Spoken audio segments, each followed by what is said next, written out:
All right, so a very good evening, everyone. So, I am myself Dr. Rajesh Gubba. I am the general medicine educator. So, in this particular session, I'll just go quickly run through some of the important hematological emergencies. So, as a part of this continuation of the emergency medicine series, the today's session will be the hematological emergency. So, I'll be discussing this in two parts. One is your part one and as well as part two. So, in part one, I'll discuss some of the hematological emergencies, which will the session will go around for 1 hour. And part two, that is tomorrow at 6 p.m. Right? I'll be discussing few more hematological emergencies. Now, because definitely you are in the last part of your preparation, one of the very important take home message at this point of time is the hope. Okay, so just never lose the hope, right? So you are very near, very close to your the exam preparation, that is March 5th the NEET PG exam is going to be, and just keep it in mind. So the exam is not going to get postponed, so definitely the exam will be on March 5th itself. That is what is being said by the health ministry in the recent sessions also. Okay, so just with that particular note, don't be under the impression that the exam may get postponed, and don't give any particular scope of negative thoughts in your preparation. Just stay strong, never lose hope, right? And as you see here, the storms make people stronger and never last forever, right? And you know the very great example of our the favorite cricketer, that is Yuvraj Singh, like where he had a very bad malignancy, and after which he recovered, and after that you are very much aware that he has achieved a record also in the cricket history. So just stay strong, right? And never give up during the last minute of your preparation. Don't lose hope, right? Always be faithful, always be with a positive attitude. So this having a positive faith will make you to allow to cope up with your studies. And if you lose the faith, then there is a very high chance that you may lose the race for which you are preparing all these months. Okay, so these are all, you know, the trying times, right? The difficult times, the trying times and as well as difficult times will pass. They come and they will pass, but only thing is you need to be very much strong at this point of time. Okay, so you need to have little patience. Definitely your dreams will come true, right? So just put a smile on your face and you will definitely go through. Okay, right. Now, having said this, now let me just tell you what are all the various the hematological emergencies which I'll be discussing in the today's session. So these are all the hematological emergencies. One is your acute hemolytic transfusion reaction. This is one of the very important hemolytic, I mean the hematological emergency where we need to take care. The other important which I'll be discussing today will be the bleeding diathesis. Like we have many bleeding disorders, they also come under as the hematological emergencies. And tomorrow I'll be discussing this disseminated intravascular coagulation, hyperviscosity syndrome, and as well as the leukostasis. These are all some of the hematological emergencies which I'll be discussing. Now first let me take up the discussion of the acute hemolytic transfusion reaction. Now, whenever the individual develops a hemolytic transfusion reaction, there will be development of warning signs. And you should know what are the immediate warning signs, which are the delayed warning signs. And accordingly, you see this particular question. We have a 24-year female patient presented with dyspnea. And what was the cause of dyspnea? Like when the hemoglobin was checked, the hemoglobin was 5 milligrams per deciliter. And the physician has decided to give the blood transfusion. So for which she had a blood transfusion also. And due to clerical error, she had a mismatch of blood transfusion, right? So she is something like A positive and B positive blood has been transfused. Some clerical error. Now, which of the following is not an immediate warning sign for acute hemolytic transfusion reaction? The options are fever, dyspnea, icterus, hypotension. The question is what? Which of the following is not? Now, can anyone make a quick attempt of this particular question? Which of the following is not an immediate warning sign for acute hemolytic transfusion reaction? Okay, so let me just give you the quick answer and then I'll discuss all the points. Now, these are all the warning signs.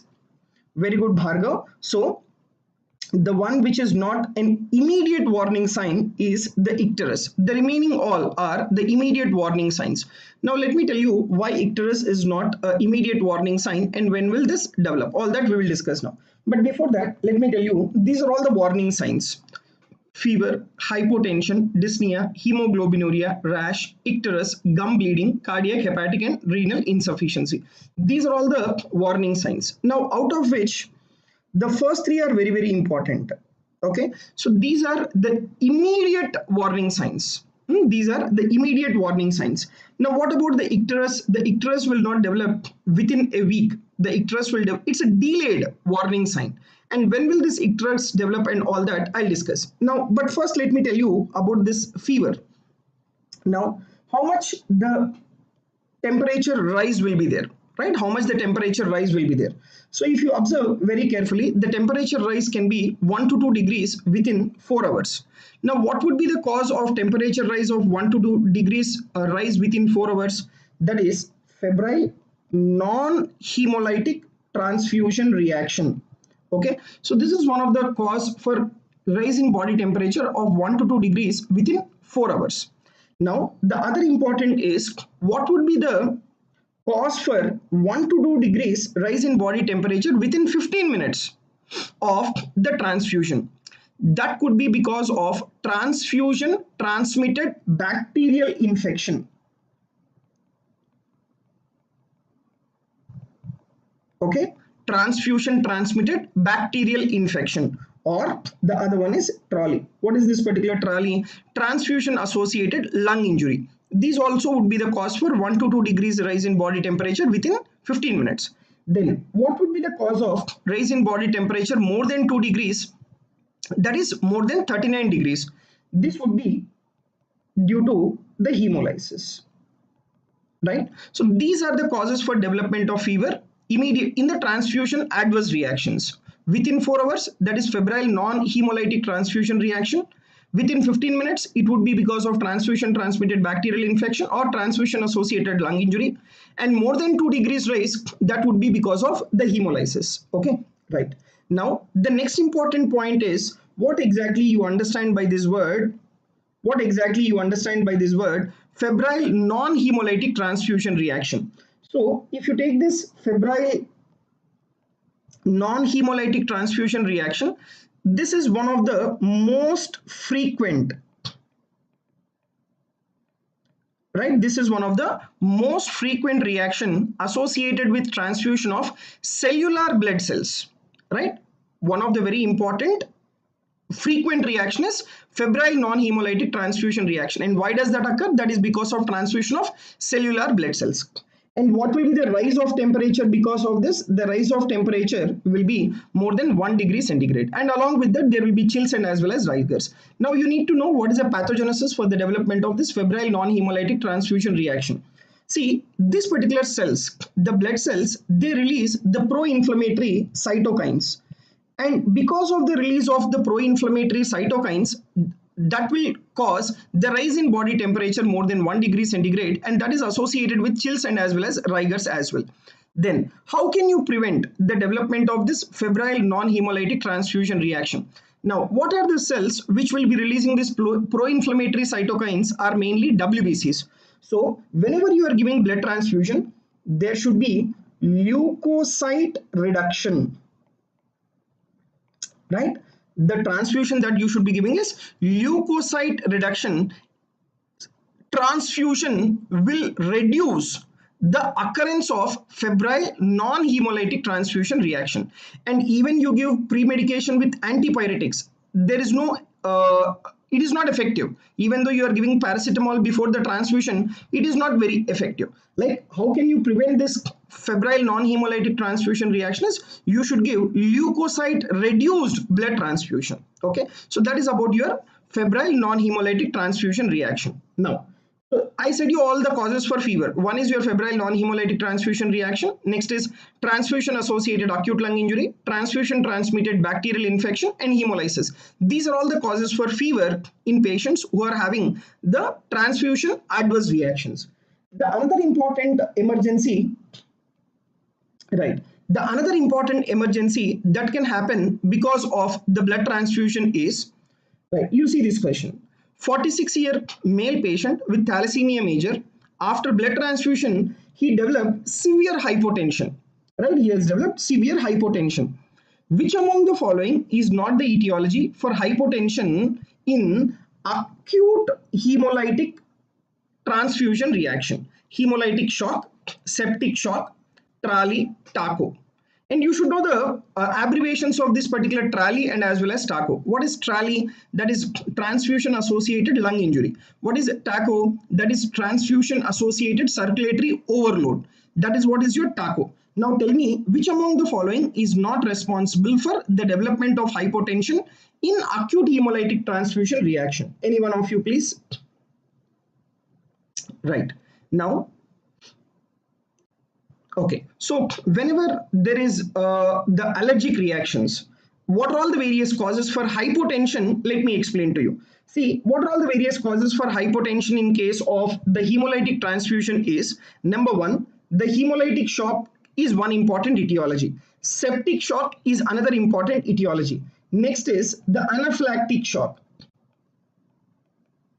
Right, anaphylactic shock, and the other one is the TRALI, transfusion associated lung injury. But what is your TACO? I said you, TACO is nothing but transfusion associated circulatory overload. This is not responsible for the development of hypotension, right? This is not responsible for development of hypotension. This is responsible for the development of dyspnea. Now, let me explain you about the hypotension in case of transfusion associated reactions and how do you manage that, all that I will discuss. So that is one of the very important emergency. Now, when will you call, right? The very important question is, when will you call acute hypotensive transfusion reaction? Now, after giving blood transfusion, if the fall in the blood pressure, if it is more than 30 millimeters of mercury, right, if the fall in the blood pressure is more than 30 millimeters of mercury after the start of transfusion, then we call it as acute hypotensive transfusion reaction. Right, now what would be the etiology? What would be the cause for the development of this hypotension? The cause for the development of hypotension is due to generation of vasoactive kinins in the blood cells. Right, that is due to generation of vasoactive kinins in the blood cells. They are responsible for the development of severe hypotension. And not only that, those patients who are on ACE inhibitors for hypertension, they are at increased risk of development of the hypotension. Why is that? Because those patients who are on ACE inhibitors, they are having increased levels of the bradykinins. So they are at increased risk of development of this acute hypotensive transfusion reaction. Right? Now, once the blood pressure is regained, so basically what will you do as a part of the treatment? Right, IV fluids you have to transfuse. Once the individual blood pressure is resolved, the same blood product should not be started again. That is one important point. Okay, same blood product don't give. And next is, you don't give ACE inhibitors again for the same patient for the hypertension. So this is about your acute hypotensive transfusion reaction. So what is the definition of it? Whenever there is abrupt drop in the blood pressure more than 30 millimeters of mercury after the start of transfusion, that we call it as acute hypotensive transfusion reaction. And what are all the various causes for this acute hypotensive transfusion reaction? One is your hemolytic shock, septic shock, transfusion associated lung injury, and as well as the anaphylactic shock, but not your TACO, okay. Now what exactly is this particular TACO? All that let me discuss subsequently. Now I will also discuss transfusion associated lung injury as well. Okay, you see another question. The another question is, 58-year-old female, known case of coronary artery disease and sickle cell anemia, had undergone blood transfusion. Within 4 to 5 hours of blood transfusion, she developed acute onset dyspnea, for which she was shifted to ICU and she was intubated as well. Which among the following is non-immunological cause for onset of dyspnea in this patient?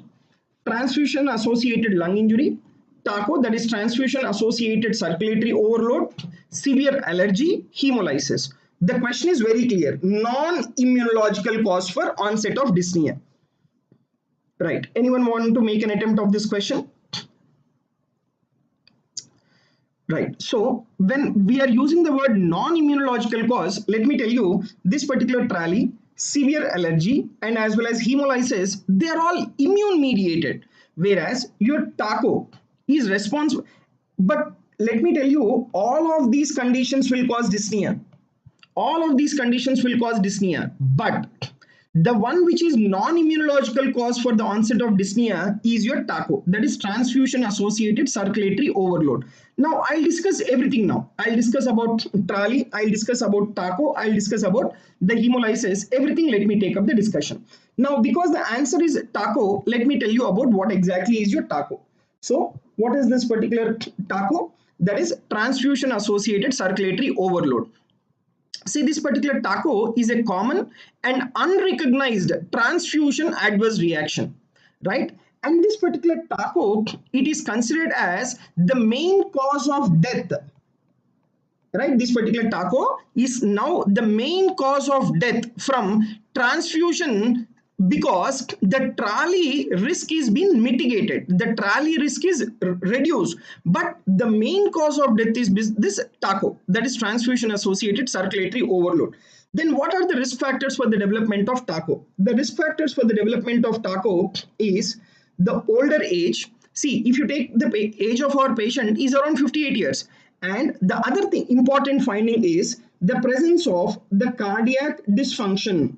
Okay, our patient is having the history of coronary artery disease. So like one of the risk factor is there in our patient to consider for the development of TACO. And what are the other risk factors for the development of TACO? The other risk factors are pre-existing fluid overload, right? Pre-existing fluid overload, right? And administration of large volumes of the blood cells. These are all the risk factors for the development of the TACO. So administration of large volume of the blood cells. Now, what will be the clinical presentation in these patients with transfusion associated circulatory overload? These patients, they'll have dyspnea because there is circulatory overload. There is development of pulmonary edema, due to which there will be dyspnea. So once there is development of pulmonary edema, what will happen to the oxygen transfusion? Reduced. So they'll have hypoxia. And whenever you do a chest X-ray in these patients, you will notice that there is bilateral and predominantly alveolar infiltrates will be there, right? Predominantly alveolar infiltrates will be there. That is what you will observe within the chest X-ray.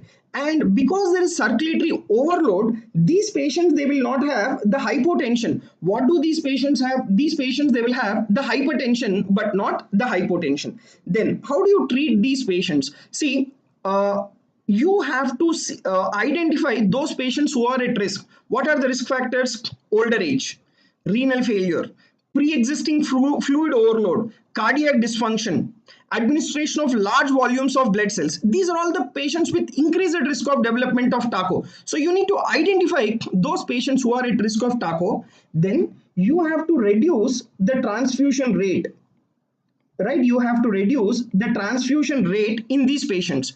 And there is a circulatory overload causing pulmonary edema. So you need to give diuretics in these patients.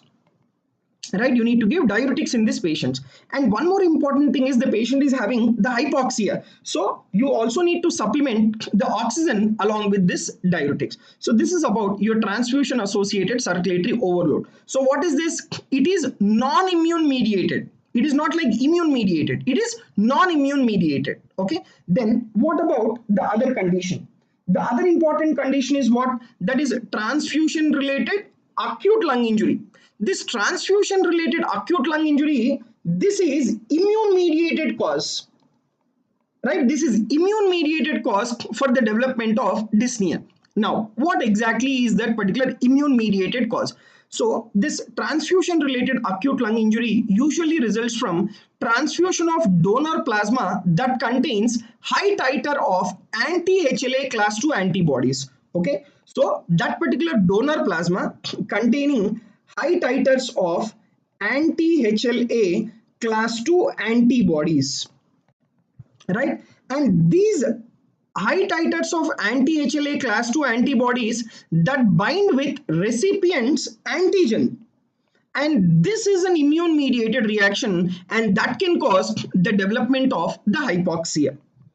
Right, that can cause the development of hypoxia. Okay, so this particular transfusion associated acute lung injury is characterized by occurrence or worsening of hypoxia, and there will be non-cardiogenic pulmonary edema. See, what was the cause for pulmonary edema in TACO? That is transfusion associated circulatory overload. But whereas here it is non-cardiogenic pulmonary edema. This particular antigen antibody complexes, they will rupture the pulmonary endothelial cells and alveolar capillaries, and thereby there will be movement of the blood from the pulmonary capillaries into the alveoli, causing pulmonary edema. Okay, and this particular TRALI, it can occur within 6 hours of transfusion, and sometimes it may be even delayed as well. Sometimes it may be even delayed as well. Okay, now which particular recipients are at increased risk of development of TRALI?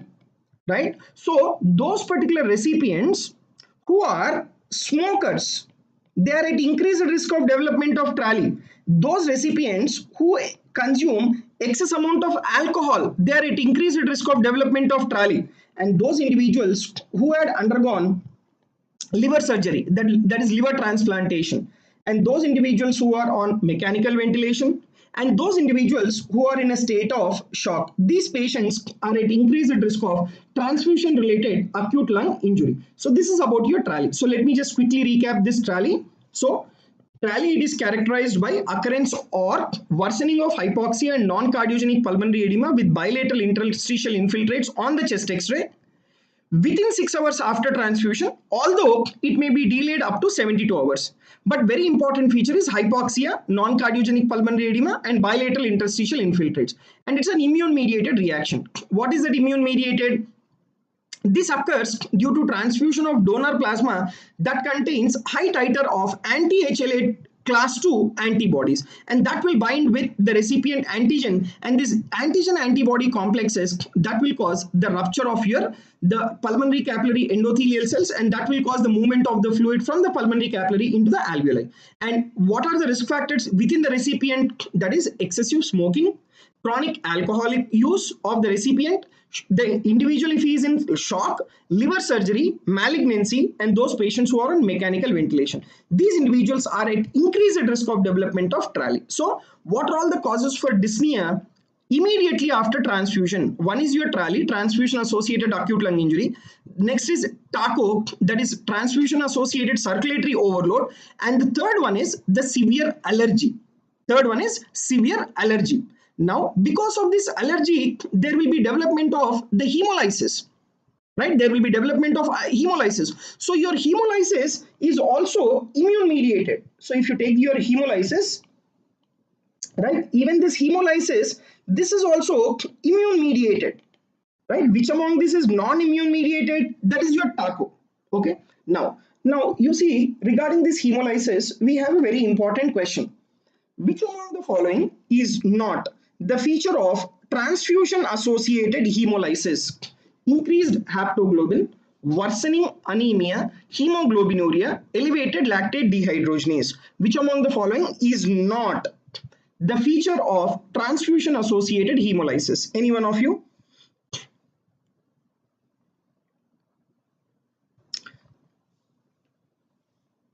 Yes.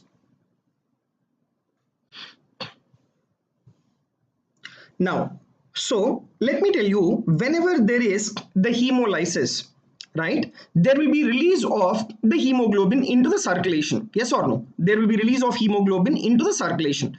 So that particular hemoglobin, very good Bhargav, that particular hemoglobin will consume the haptoglobin. So what will happen to the haptoglobin levels? The haptoglobin levels will be depleted within the plasma, and there will be worsening anemia. Right, and the hemoglobin which is released into the circulation will be passing through the tubules, resulting in hemoglobinuria, and there will be also elevated lactate dehydrogenase levels. Now let me discuss about what is the answer here? The answer is, the question is not the feature. So they will have decreased haptoglobin, not increased haptoglobin. Now let me discuss about the hemolytic transfusion adverse reaction, right? So this immune mediated acute hemolysis occurs when the recipient's preformed antibodies, right, when the recipient's preformed antibodies, they lyse, right, they lyse the transfused donor RBCs. So whenever these preformed antibodies they lyse the donor RBCs, that is the point when there will be development of hemolytic transfusion adverse reactions. Now, what are these preformed recipient antibodies? They include anti-A, right? They include the anti-B. Okay, they are responsible for majority of most severe reactions which can be even fatal. So apart from these antibodies, you also have the allo antibodies, right? And these particular allo antibodies, they are directed against the other RBC antigens, right? They are directed against the other RBC antigens. What are the other RBC antigens? That includes RH, that includes KEL, that includes Duffy. Okay, so the allo antibodies, they are directed against the other RBC antigens like RH, KEL, and as well as Duffy, and they are also responsible for severe hemolytic reactions. Now, you should know what will be the features of acute hemolytic reactions, delayed hemolytic reactions, how do you diagnose, and how do you treat this. Okay, now what are the features of acute hemolytic reactions? The features of acute hemolytic reactions will be the fever. That is very important. Along with fever, the individual can also have chills and as well as rigors, and apart from that the individual can also have chest and as well as back pain, right? Chest and as well as back pain. And what will happen to the blood pressure of these individuals? There will be hypotension, and secondary to that there will be tachycardia, and there will be also tachypnea, right? So these are the features of the acute hemolytic transfusion reactions, right? And in most severe cases, in acute hemolysis, what all can happen? There can be development of DIC, there can be development of acute renal failure, the individual may also develop, right, the individual may also develop shock, and finally death of the patient. These all can happen in acute hemolytic reactions. Then what will happen in delayed hemolytic reactions? What will be the features in delayed hemolytic reactions? See, delayed hemolytic reactions are the one which occurs after 1 to 2 weeks of the transfusion. What will be the features of that? That is icterus. This was our first question. Which among the following is not an immediate feature of the hemolytic reaction? What is that? Icterus, which will develop after 1 to 2 weeks of the transfusion, right? And the other thing is even the development of rash.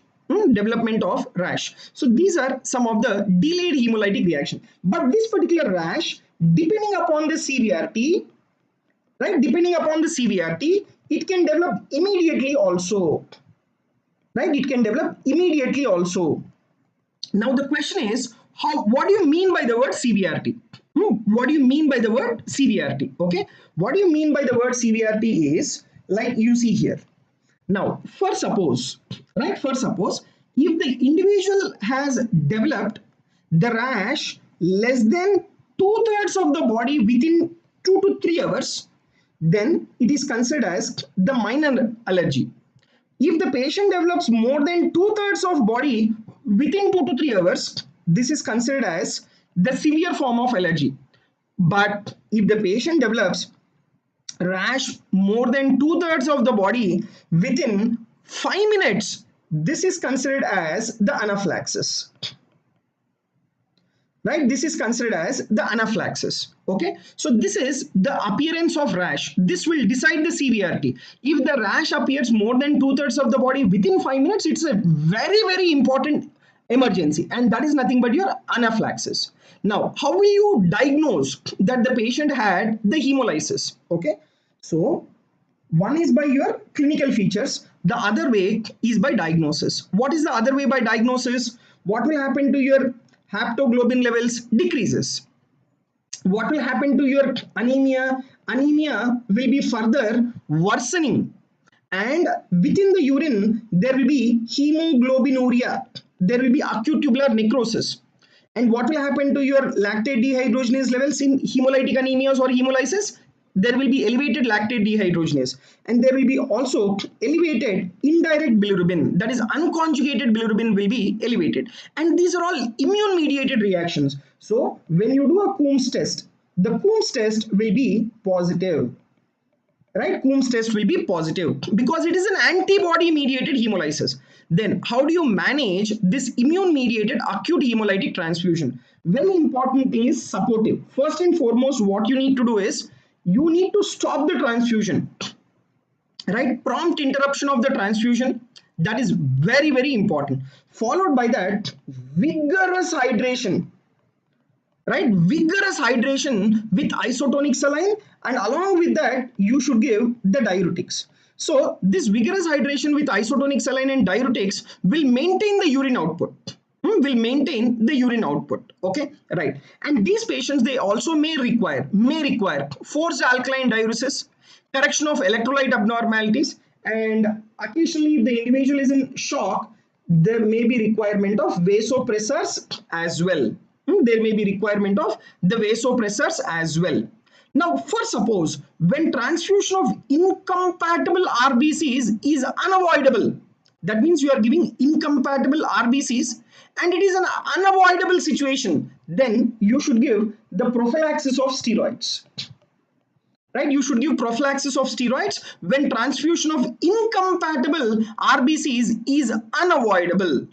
Right, you should give steroids. And what is that steroid? 100 milligram hydrocortisone should be given just before the transfusion, and you need to repeat 24 hours later.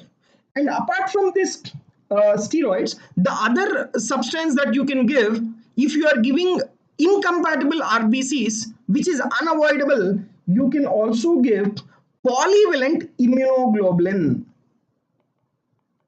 right? Polyvalent immunoglobulin, and this polyvalent immunoglobulin should be given just before the transfusion. And what is the dosage of your polyvalent immunoglobulin? 1.2 to 2 grams per kg per day, and you have to give for nearly around 2 to 3 days. Okay, so this is how you can manage this immune mediated acute hemolytic transfusion. Okay, so this is one of the very important emergency, right? This is one of the very, very important emergency, that is acute hemolytic transfusion reaction. So what all could be the presentation in these individuals? The patient can present with fever, the patient can present with hypotension where the drop in the blood pressure is more than 30 millimeters of mercury, right? The patient can have dyspnea. What could be the cause of dyspnea? Transfusion associated lung injury, transfusion associated circulatory overload, severe allergy.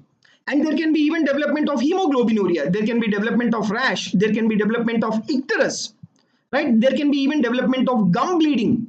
Okay, so these are all the features of transfusion associated adverse reaction. So out of which, what is very, very important that you have to remember until now, whatever we have discussed, FNHTR, that is febrile non-hemolytic transfusion reaction. Number 2, you should know about TRALI, transfusion associated acute lung injury. Number 4, you should know about TACO, that is transfusion associated circulatory overload. Number 4, you should know about the when do you call hypotensive crisis.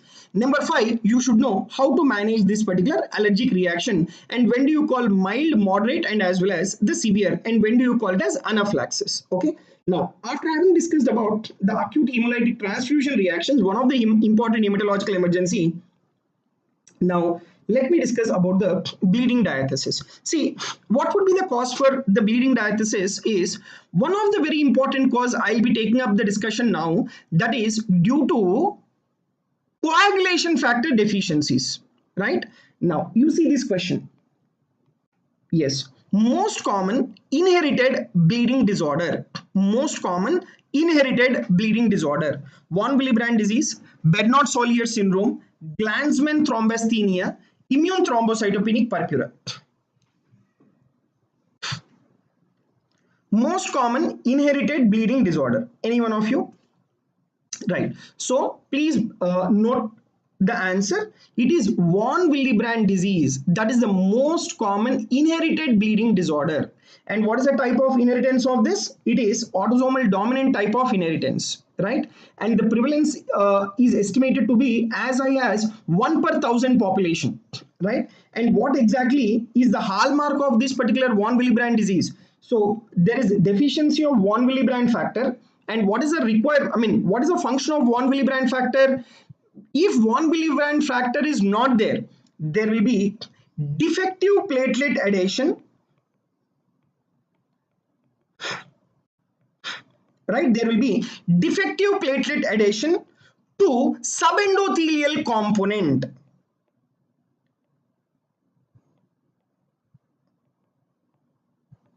right? Defective platelet adhesion to subendothelial component that is caused by deficiency of your plasma protein, that is von Willebrand factor.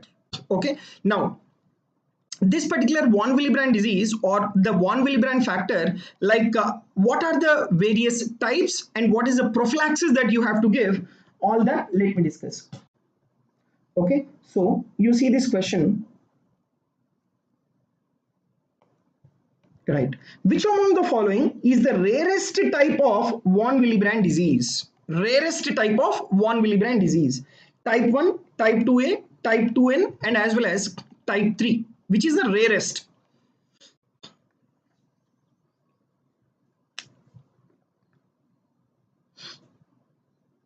Right. So now if you take the types, we have type 1, then we have 2A, we have 2B, we have 2N, we have 2M, and then we have type 3. You know which is the rarest among all these? The rarest among all these is von Willebrand disease type 3. This is rarest and this is also the severe form of von Willebrand disease. Now, which is most common? Von Willebrand disease type 2A is most common, right? The most common qualitative abnormality of von Willebrand factor. Okay, so that is the type 2A is most common, right? Whereas type 3, that is a severe and as well as the rarest form of von Willebrand disease. Now, how do you manage these patients? And what is the prophylaxis that you need to give if these individuals are undergoing any particular procedure? Now, you see this question, right? Girl with mild von Willebrand factor deficiency with previous history of heavy bleeding during tooth extraction. What is the prophylaxis to be given before tooth extraction in this patient? Desmopressin, blood transfusion, fresh frozen plasma, the cryoprecipitate. Yes, Vikram Singh, you can answer this. What is that you want to give to this particular girl before blood transfusion? Right. Yes, Vikram Singh, you can answer this question.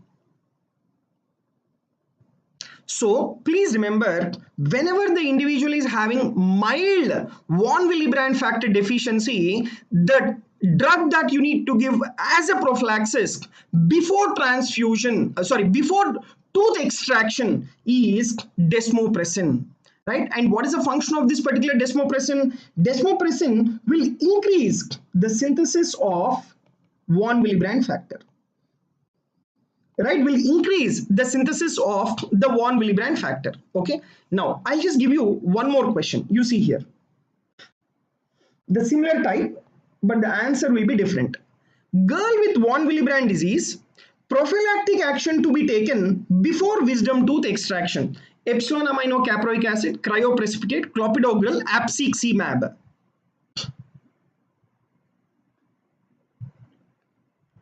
Right. Now you see here, if the individual is having like mild bleeding, if the individual is having mild form of von Willebrand disease, then supplementing desmopressin will be sufficient. Right? Supplementing desmopressin will be sufficient if the individual is having mild form, right? And if your von Willebrand factor is not there in your answer, then what would be the next best option? That is epsilon amino caproic acid, right? Epsilon amino caproic acid is an important therapy either alone or is an adjunctive capacity, particularly for prevention or treatment of the mucosal bleeding in case of the von Willebrand disease. So either you should give desmopressin or you should give this epsilon amino caproic acid before the patient undergoing any particular dental extraction. Okay, right. So this is about your von Willebrand disease. So quickly, let me just recap. So von Willebrand disease, what exactly is this? This is due to deficiency of von Willebrand factor. And you have type 1A, type 2A, 2B, 2N, 2M and as well as type 3. Which is the rarest and severe form? That is type 3. Which is the most common form? That is type 2A. right? That is type 2A. And in these patients, what is the prophylactic drug that you will be giving before doing dental extraction? Either you give desmopressin if it is a mild form of 1 Willebrand disease, and if it is a severe form, then you need to give this epsilon aminocaproic acid, or epsilon aminocaproic acid or tranexamic acid should be given. Okay, so this is about the story related to your 1 Willebrand disease. This is one of the bleeding disorder. One more bleeding disorder which can present as an emergency is the hemophilia. Right, answer this. Right, hemophilia.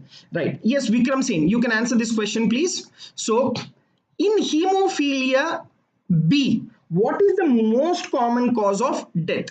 And in hemophilia B, you should know what exactly is the coagulation factor which is being deficient. Now, can anyone tell me which particular coagulation factor will be deficient in hemophilia B? Okay, so that is your factor 9.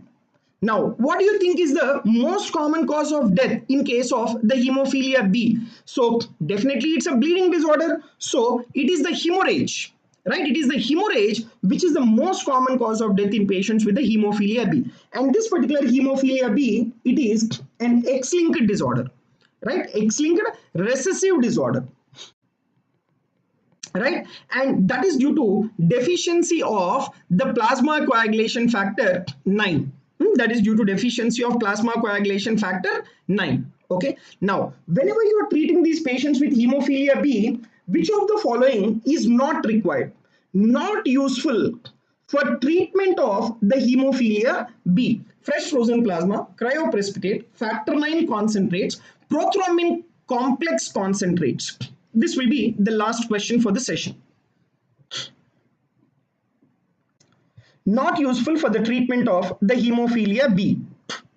Right. So let me tell you, the answer is the cryoprecipitate. Why? Because now what is the problem in hemophilia B? The problem in hemophilia B is deficiency of the factor 9, right? And your cryoprecipitate, it does not contain factor 9. It does not contain factor 9. So that is the reason why your cryoprecipitate is not being useful. Now, if the question is asked what would be the next best answer, then even your fresh frozen plasma. Even fresh frozen plasma is no longer used in hemophilia because of lack of safe viral elimination and concerns regarding the volume overload. But the best answer is your cryoprecipitate. But now in the recent days, like what we are trying to give is, we are trying to give the fresh frozen plasma by reducing the risk of viral transmission, right? So like either we are giving the heat treatment, right? Heat treatment or chemical preposition we are giving, that will reduce the viral transmission. So please remember, the cryoprecipitate will be of no use. Why? Because it does not contain factor 9. The remaining factor 9 concentrates, prothrombin complex concentrates and fresh frozen plasma, these can be given, right? So these are about some of the hematological emergencies for this particular short session. So now tomorrow, yes, so tomorrow I'll be doing the hematological emergencies part 2. So today we have discussed acute hemolytic transfusion reactions and as well as some of the bleeding diathesis. So we mainly have that platelet disorders, which are your bleeding disorders, which I'll discuss tomorrow. And these three I'll be discussing tomorrow at 6 p.m.